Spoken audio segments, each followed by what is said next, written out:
இந்த இடம் அத்தியத்தில் உள்ள மல்லூர்பேட்டை ரோடு போகிற ரோட்டில் உள்ள அத்திந்தல் உள் ரோட்டில் தார் ரோட் பாயிண்டில் இந்த இடம் இருக்கிறது. 2 ஏக்கரா 8 சென்ட் இந்த கரும்பு.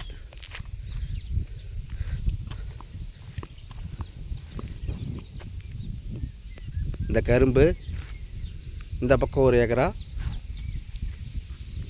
இந்த பக்கம் 1 ஏக்கரா ஃபுல் கரும்பு.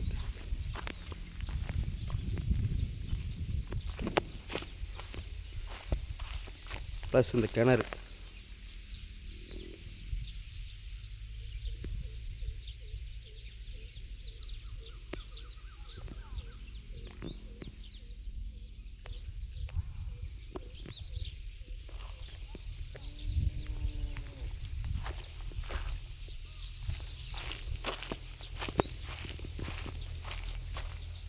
கரும்புலாம் நிறையா நல்லா இருக்குது ஃபுல்லாக.